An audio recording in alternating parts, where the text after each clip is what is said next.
Welcome back. It's time now for Chief Andrew Smith's Community Update. And we're also joined by new officers, Cameron Boersma and Colton Wernicke, who were recently sworn in. We're going to get to these guys in just a bit, but we want to talk to the chief first. We've had some flooding issues throughout the city, especially this week, especially on the east side of the city. So we want to know how your department actually helps out with these flooding situations. Well, I was sitting in my house that night watching out the window with my son Connor, and it was unbelievable. Yeah. We live over on the east side, and the rain that was coming down, obviously it was worrisome.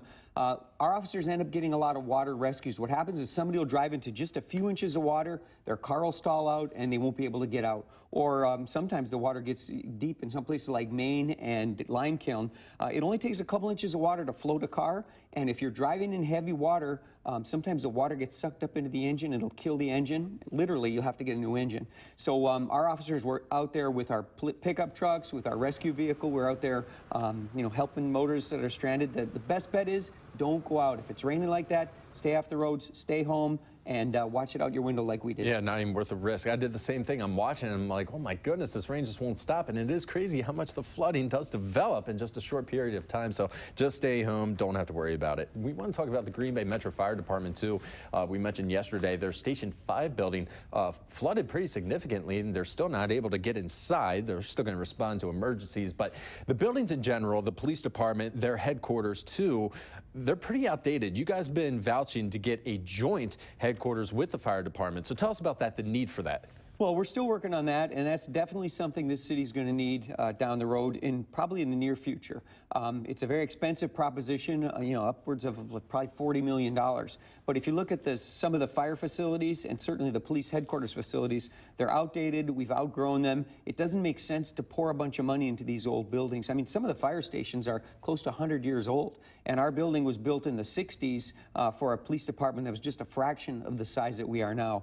Policing has changed, firefighting's changed, and we're going to have to upgrade our facilities sooner or later. Yeah, got to stay up to date, that's for sure. We want to talk about a little scuffle that happened at East High School yesterday, or earlier this week. Why don't you tell us what happened there?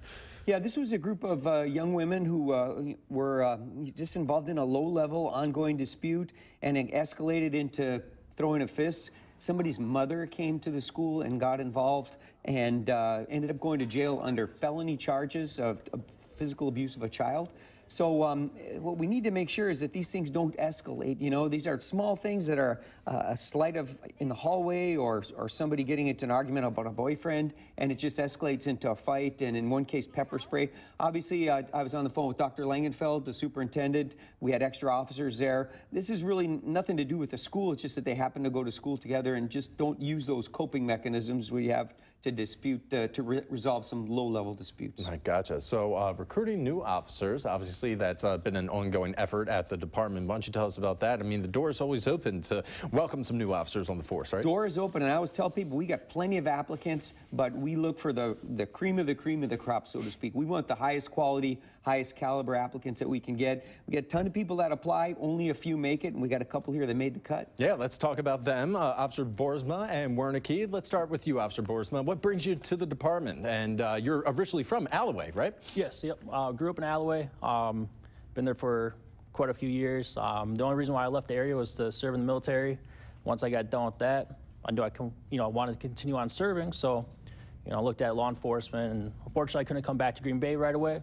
Worked for Detroit for 2.5 years, and finally, when I saw the applicant open, applied, and here I am. Yeah, there you go. We appreciate your service as well, and welcome to Green Bay. We appreciate it. And Officer Wernicke, tell us a little bit about your background, too. What brought you here to Green Bay? Well, I grew up in Mishkot, Wisconsin, smaller town. Really enjoyed my time there. For college, I went out to NWTC, Technical College, finished my degree out there. And through that time, through my college years, I was able to work as a community service intern with the Green Bay Police Department. Through that, I gained a bunch of knowledge. I was able to meet officers, ultimately find out how the department functions. And that gave me a real big door opener to this position. And you already have family within the department too, right? I do. I have a sister and brother-in-law, and they've given me way more support than I ever could ask for. All right. I can't thank them enough for everything they've done for me. Chief, what's it like to have these two guys on the force, too? Oh, it's great. I'm so impressed by these guys and the other new guys that we've been hiring, men and women. The quality of the candidates that we're getting that are coming in is just fantastic. Now, we don't have enough of them. We're still down about 10 spots. So if somebody's out there in your viewing audience that's been thinking about being a police officer or is a police officer someplace else and want to come work for the varsity, Green Bay Police is the place to be. All right, great stuff. We appreciate you guys being new to the department, being out in the streets, keeping a lookout for these guys, keeping us safe here in Titletown. Our community update with Chief himself, Andrew Smith. We appreciate the time as always. Great Thank to you. be here. We got to check on this rainy forecast coming up right after this. Stay with us.